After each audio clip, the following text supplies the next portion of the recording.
तीन फसलों का हम एक ऐसा कॉम्बिनेशन आप लोगों को देने जा रहे हैं जिसको लगाना आपको जून के महीने में है, लेकिन प्लानिंग अभी से करनी है। और ये जो तीनों फसलें हैं यह कुल मिला करके आप लोगों को 1 एकड़ में लगाना है और 1 एकड़ से आप लोग 3 लाख रुपया बड़े ही आराम से कमा सकते हैं। तो इस वजह से वीडियो को शुरू से लेकर के अंत तक देखिए ताकि एक भी चीज़ आपसे छूटने ना पाए। आप सभी काम को कीजिए और जो 3 लाख का आंकड़ा है हमें पूरी उम्मीद है कि आप लोग बड़े ही आराम से प्राप्त कर सकते हैं।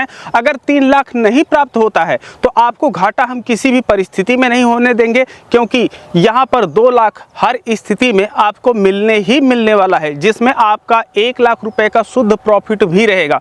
तो इस वीडियो को बड़े ही ध्यान से देखिए और अगर आप लोगों के पास कलम और कॉपी है तो वह भी ले लीजिए ताकि आप एक एक चीज़ों को नोट करते जाइए। बाद में ऐसा ना हो कि आप भूल जाएं और कोई गलती कर दें जिसकी वजह से आपको नुकसान उठाना पड़े। तो यहाँ पर जो तीनों फसलें हैं इनको हम बहुत सोच समझ करके आप लोगों को बताने जा रहे हैं, क्योंकि इसमें एक फसल ऐसी है जो बारिश से प्रभावित हो सकती है, एक बारिश से बहुत कम प्रभावित होगी और एक फसल ऐसी है जो बारिश से लगभग ना के बराबर प्रभावित होती है, और एक फसल ऐसी है जो लंबे समय तक उत्पादन देगी, आप लोगों को हर हालत में फिक्स मुनाफा दे करके जाएगी। दूसरी जो फसल है उसमें थोड़ा रिस्क तो रहता है, लेकिन आपको सबसे ज़्यादा प्रॉफिट अगर आप उगा पाए तो वही देने वाली है। और जो तीसरी फसल है उसका जो मार्केट में रेट होता है हमेशा सामान्य से अच्छा ही मिलता है। तो आप इन तीनों फसलों को लगाएंगे तो आपका जो हार्वेस्टिंग कास्ट है, क्योंकि कई किसान फसल लगाते समय यह ध्यान नहीं देते हैं कि अगर हम फसल लगा रहे हैं तो उसके जो तोड़ाई का खर्चा आएगा कितना आएगा। कई बार ऐसा होता है जैसे अगर आप लोग मिर्चा लगा दीजिए, मटर लगा दीजिए तो उसमें जो तोड़ाई का खर्चा एकड़ का आता है यह 25,000 रुपये से लेकर के 50,000 रुपये तक पहुंच जाता है, और ऐसे में जो किसान भाई होते हैं उन्हें जो प्रॉफिट होते हैं वो खत्म हो जाते हैं। तो हर चीज़ सोच समझ करके हम यहाँ पर आप लोगों को बता रहे हैं। तो चलिए हम पहली फसल के बारे में डिटेल में आप लोगों को बताते हैं और आप उसके बारे में नोट करते जाइएगा। सबसे पहली जो हमारी फसल है ये है करेले की खेती। देखिए करेले की जो खेती होती है यह थोड़ा सा लंबे समय तक उत्पादन देती है, लेकिन अगर खेत में आपके कुछ दिन पानी भी लग जाता है जैसे 1-2 दिन के लिए, तो जो आपकी करेले की फसल होती है बेड पे रहती है। और इसके साथ साथ क्योंकि आप बरसात में लगाने की तैयारी कर रहे हैं तो आपको मचान बनाना पड़ेगा, तो जो आपके फल होते हैं यह सुरक्षित रहते हैं। और जो करेले की मांग मार्केट में बनी हुई है यह लगातार बनी रहती है। इसके साथ साथ बारिश में जो करेला लगाने वाले लोग होते हैं कम होते हैं, तो जब करेला कम लगाया जाता है तो ऐसे में जो रेट होता है हमेशा सामान्य से अच्छा आप लोगों को देखने को मिलता है। और उसमें भी अगर आप लोग अगेती लगा दिए तो आपकी बल्ले बल्ले होती है। लेकिन अगर आप लोग अगेती लगाने जा रहे हैं तो एक चीज़ का ध्यान दीजिए, इसे लगाना कब है। देखिए कई किसान ऐसे होते हैं जो बहुत अगेती लगाने के चक्कर में अपनी पूरी फसल को बर्बाद कर देते हैं। अगर करेला आप मई के महीने में लगा देते हैं तो आपका पौधा उग जाएगा, विकास करना शुरू करेगा, लेकिन उसमें इतना ज़्यादा रोगों का अटैक होगा कि वह फल फूल नहीं देगा। ये हमारे संपर्क के एक किसान थे जिनके साथ यह परिस्थिति बनी थी, तो उसको देखते हुए हम आप लोगों को बता रहे हैं कि करेला लगाना है तो पहली बारिश के बाद, जैसे जब आपका जून में पहली बारिश होती है, जैसे ही पहली बारिश होती है मौसम थोड़ा सा ठंडा होता है, उस दौरान आपको करेले की बिजाई कर देनी है, क्योंकि जब उस समय करेंगे तो तापमान थोड़ा सा गिर जाता है और जब तक आपका करेला का पौधे का विकास होता है तब तक जो मौसम होता है और भी ज़्यादा ठंडा हो जाता है। ऐसे में आपका करेले का पौधा अच्छे से विकास करता है और आगे जा करके आप लोगों को बहुत बेहतरीन प्रोडक्शन देता है। तो इस वजह से हम इन कारणों की वजह से आप लोगों को बता रहे हैं कि आप लोगों को करेले की खेती करनी चाहिए। करेले की खेती अगर आप लोग कर रहे हैं तो आप एक बेहतर परिस्थिति में बने रहेंगे। लेकिन ध्यान दीजिएगा कि अगर करेला लगा रहे हैं, क्योंकि जो सब्जियों की खेती होती है बारिश में ऐसे स्थान पर की जाती है जहाँ पानी की निकासी की सुविधा पर्याप्त हो। करेला 1 दिन 2 दिन तो झेल लेता है, लेकिन अगर 1-2 दिन से ज़्यादा पानी लग गया ऐसी परिस्थिति में आपकी करेले की फसल बर्बाद हो जाएगी। लेकिन करेले में 2 चीज़ आप लोग जरूर कीजिएगा, एक तो बारिश के मौसम में करेले को बेड पे लगाइएगा, दूसरा मचान या क्रॉप नेट जरूर लगाइएगा। अब जो हमारी दूसरी फसल है वह है अगेती फूल गोभी की खेती। देखिए अगेती जो फूल गोभी की खेती होती है, अगर इसके खेत में पानी लग गया तो ऐसे में जो आपकी फसल है यह पूरी तरीके से बर्बाद हो जाएगी, उसे कोई नहीं रोक पाएगा। मिलेगा। तो इस वजह से आप ऐसे खेत में लगाइएगा जहां पर जो पानी है यह बारिश होते ही 1 से 2 घंटे के अंदर पूरा जो आपका खेत है यह खाली हो जाना चाहिए पानी से। अगर पानी नहीं गया तो फसल हाथ से चली जाएगी। तो जो फूल गोभी की खेती हम आपको करने के लिए बोल रहे हैं उसके साथ सबसे बड़ी समस्या यही है। बाकी चीज़ों को तो आप बड़े ही आराम से कंट्रोल कर सकते हैं। तो इसे लगाना कब है? जून 15 के बाद आप लोगों को इसकी नर्सरी डालनी है और यह लगभग 15 जुलाई के आसपास तक जो नर्सरी है तैयार हो जाती है। उसके बाद आप लोगों को प्लांटेशन कर देना है।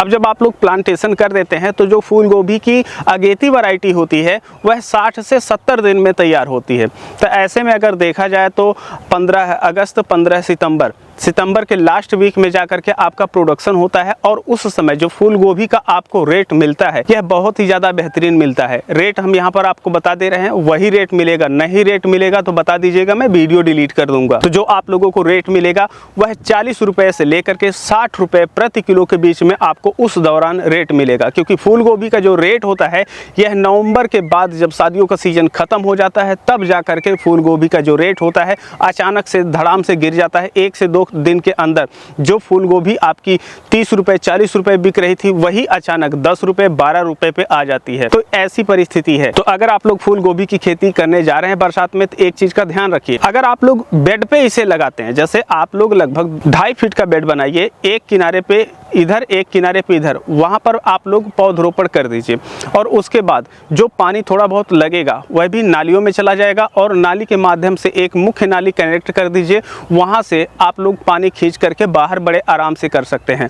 तो अगर आपके खेत में पानी नहीं लगता है तो आप लोग फूल गोभी की खेती कीजिए। अब जो फूल गोभी की खेती है, अगर आप लोग 1/3 एकड़ एरिया लगाते हैं तो इसमें लगभग आपके 4000 पौधे बड़े ही आराम से लग जाते हैं और एक पौधे से जो आपको औसत उत्पादन मिलता है यह 500 ग्राम से लेकर के 700 ग्राम मिलता है। क्योंकि जो अगेती फूल गोभी होती है उसका औसत वजन कम होता है, फूल छोटे होते हैं। लेकिन आप लोगों को एक चीज का और ध्यान रखना चाहिए, क्योंकि जो फूल गोभी है यह सामान्यतः ठंडियों में की जाती है तो इसकी जड़ों का अच्छे से विकास हो सके इस वजह से ह्यूमिक एसिड का आप लोग प्रयोग कीजिएगा। और दूसरी चीज, एक हम टारगेट 99 प्रोडक्ट बनाए हैं, आप अगर उसका प्रयोग करते हैं उसका प्रयोग तब करना है जब फूल आने वाला हो तभी करेंगे। तो जो आपके फूल का वजन होता है, क्वालिटी होती है, बेहतर हो जाएगी। अगर आप उसे लेना चाहते हैं अधिक जानकारी के लिए इस नंबर पे कॉल कर सकते हैं। हमारी तीसरी जो फसल है वो है बैगन की खेती। देखिए बैगन की खेती इस वर्ष अगर हम बताएं तो जितनी प्रकार की हम सब्जियों की खेती किए थे सबसे बेहतर मुनाफा बैगन की खेती ही दी है। इस वजह से हम इसको शामिल किए हैं। अगर आप लोग बैगन की खेती करने जा रहे हैं तो यह बारिश के प्रति ज़्यादा सहनशील है, लेकिन बारिश के दौरान जब हवाएं चलती हैं उस हवा से जो आपके पौधे होते हैं यह एक तरफ से दूसरी तरफ हिलने लगते हैं। ऐसे में जड़ें कमजोर हो जाती हैं और उसके बाद जैसे ही धूप निकलती है आपके बैगन का जो पौधा होता है ये सूख जाता है। तो इस सावधानी को आपको बरतना है। इस वजह से किसी ऐसे खेत में लगाइए जहां पर आपका जो पानी है यह या तो कम लगे या तो पानी निकासी की जो सुविधा है यह वहां पर उपस्थित होनी चाहिए। अब शुरू से हम बताते हैं, बैगन अगर आप लोग गर्मियों में लगाते हैं, जैसे कई लोग होते हैं जो फरवरी या मार्च में पौधरोपण कर देते हैं, तो ऐसे में आगे मौसम काफ़ी ज़्यादा गर्म हो जाता है जब फल फूल आने वाले होते हैं। ऐसे में कीड़े भी बहुत ज़्यादा लगते हैं, तो मेहनत तो ज़्यादा करनी पड़ती है लेकिन जो उसका प्रॉफिट होता है यह किसानों को कम मिल पाता है। तो नए किसान, पुराने किसान, मध्यम किसान, सभी प्रकार के जो किसान हैं यह 1 जून को अपने बैगन की नर्सरी डाल दीजिए। अब जब 1 जून को बैगन की नर्सरी आप लोग डाल देते हैं तो लास्ट जून तक आपकी बैगन की जो नर्सरी होती है यह तैयार हो जाती है। अब जुलाई के फर्स्ट वीक में ज़्यादातर क्षेत्रों में बारिश होनी शुरू होती है, तो जैसे ही पहली बारिश हो रही है आप बैगन का जो पौधरोपण है यह ले जाकर के कर दीजिए।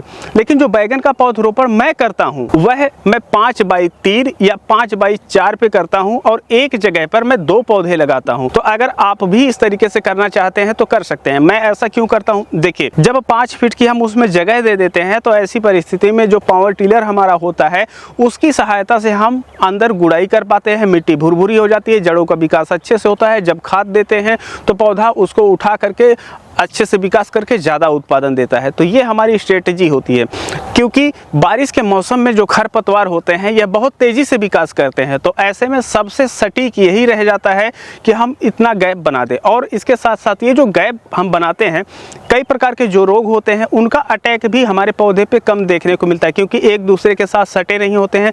लंबे समय तक जो हमारा बैगन है यह सुरक्षित बना रहता है और अच्छे से विकास करने का उसे मौका मिलता है और ज़्यादा प्रोडक्शन देता है। तो आप लोग अगर चाहें तो जिस विधि से हम खेती किए हैं उस विधि से आप लोग भी आराम से खेती कर सकते हैं। बैगन का जो पौधा होता है यह बहुत ही बेहया तरीके का होता है। अगर नर्सरी बड़ी हो गई है तो आधे पर से कट करके भी उसे लगा सकते हैं।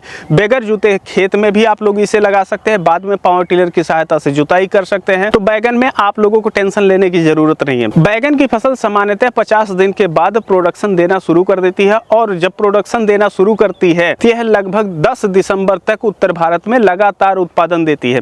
ऐसे में कई बार ऐसा होता है कि रेट 10 रुपया 15 रुपया तक गिर जाता है, और कई बार ऐसा होता है कि 40 रुपया 45 रुपया 50 रुपये तक प्रति किलो रेट आप लोगों को देखने को मिलता है। तो लंबे समय तक रहता है, तो कभी 50 रुपये में बेचे तो कभी 10 रुपये में बेचे। तो ओवरऑल जो आपका एवरेज निकल करके आता है यह 20 रुपया 25 रुपया 30 रुपया के आसपास बैगन का आ जाता है। और यह जो बैगन आप लगाए हैं 10 दिसंबर तक ही नहीं भी, आपका जब ठंडी का मौसम खत्म हो जाता है उसके बाद जाकर के फरवरी लास्ट से इसमें अच्छे से फल फूल लगना शुरू हो जाते हैं। और बैगन सिर्फ 10 दिसंबर तक ही नहीं चलेगा, जब आपकी ठंडी समाप्त हो जाती है, फरवरी का लास्ट वीक आता है, ऐसे में जो बैगन है यह अच्छे से फल फूल देना शुरू कर देता है और मार्च अप्रैल तक आप लोगों को प्रोडक्शन देता है। तो लंबे समय तक ज़्यादा प्रोडक्शन और लगभग स्थिर रेट आप लोगों को देखने को मिलता है। तो अगर आपकी करेले की फसल, फूल गोभी की फसल इनकेस बर्बाद भी हो जाती है तो ऐसे में बैगन हमेशा आपके साथ खड़ा रहेगा। तो यह जो तीनों फसलें हम आप लोगों को बताए हैं यह आप लोग लगा दीजिए अपने 1 एकड़ के खेत में, और 3 लाख रुपए का टारगेट रखिए। 3 लाख नहीं मिला तो 2 लाख कहीं नहीं गया है। बस एक चीज़ ये ध्यान देना है कि खरपतवार ना होने पाए, पानी ना लगने पाए, समय समय पे आप उसमें खाद देते रहिए। और अक्सर जब उत्पादन शुरू हो जाता है तो हर 7 से 10 दिन पे आप लोगों को इसमें खाद, दवा इत्यादि देना जरूरी होता है, ताकि लंबे समय तक आप लोग लगातार उत्पादन लेते रहें। अगर खाद पानी दवा नहीं समय पे लगाते रहेंगे तो पौधा धीरे धीरे बूढ़ा हो जाएगा और ऐसे में फल फूल उसमें कम हो जाते हैं। तो हमें उम्मीद है कि आप अपनी रणनीति में इन तीनों फसलों को शामिल करके एक अच्छा मुनाफा कमा सकते हैं। और अगर और भी फसलों को कॉम्बिनेशन चाहिए या आप लोगों के पास और कोई प्रश्न है तो हमें बताएं, हम उस पर भी वीडियो लेकर के आएंगे, कमेंट सेक्शन में जवाब देंगे। और हम मिलते हैं अब आप लोगों से एक नई वीडियो में, तब तक के लिए चलते हैं। जय जवान जय किसान।